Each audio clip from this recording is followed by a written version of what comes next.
hello អូននេះជួយបកត្រីអត់គេបកបានអត់អូគេបកគេខាងហ្នឹងហើយគេឡើងបក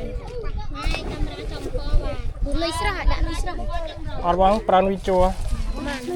ហ៎វិញតាក់លុយជួឡាអីលុយស្រស់អត់មានលុយស្រស់ទេមានលុយជួហើយដឹងល្បីហើយមើលហើយមើលគាត់ដាក់អីនេះបាយចាអញគាត់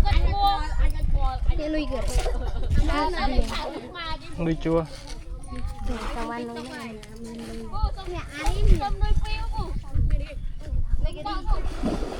មានតែមួយហើយឲ្យមួយមកអត់ទេអើយគ្រប់គ្នាគ្រប់ទេឥឡូវណាមានសទួយខ្លះខ្ញុំមានខ្ញុំមានដងបក់ខ្ញុំមានដងបក់តែមួយខ្ញុំមានទេអកូនពូខ្ញុំមានទេតាពូកូនពូបានហើយគ្រប់ហើយតែមួយណាអស់ហើយអាហ្នឹងបងទុកលេងដែរ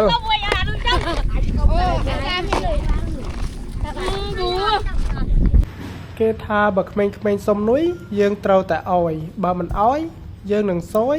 ហើយបបកត្រីអត់បានអញ្ចឹងខ្ញុំសម្រេចអោយក្មេងៗ3-4នុយដំបងថាអោយតែម្នាក់ទេតែមកទាំងក្រុមអញ្ចឹងខ្ញុំក៏អោយ3-4នុយប្រឡងទី1គឺស្អាតមែនទែនបបកប្រហែលជា10ខ្សែអត់មានខំអីសោះប្រហែលជាក្តៅពេកអញ្ចឹងសម្រេចចិត្តទៅប្រឡងទី2មកដល់ប្រឡងទី2ស្អាតមែនទែនប្រឡងហ្នឹងគឺខ្ញុំស្រឡាញ់ហ្មងគឺមានមាត់ត្រីក្នុងដប់ក្នុងឈូកប្រឡងទី2ហ្នឹងមានអារម្មណ៍ថាសង្ឃឹមដែរតែគប់ចុះគប់ឡើងដល់ពេលមើលទឹកអូទឹកក្តៅដូចទឹកក្តៅដូចទឹកដាំហើយត្រីមានណាមកខំកើតត្រីណាមកឡើងមកលើគប់ចុះគប់ឡើងនៅតែអត់ខំដូរទៅខាងនេះផងខាងនោះផងយ៉ាងណាក៏នៅតែមិនខំនិយាយទៅអាមនុស្សវាសួយអញ្ចឹងដើម្បីអោយនុយក្មេងអស់មកប្រអប់ក៏នៅតែមិនបានដែរមើលទៅហ្នឹង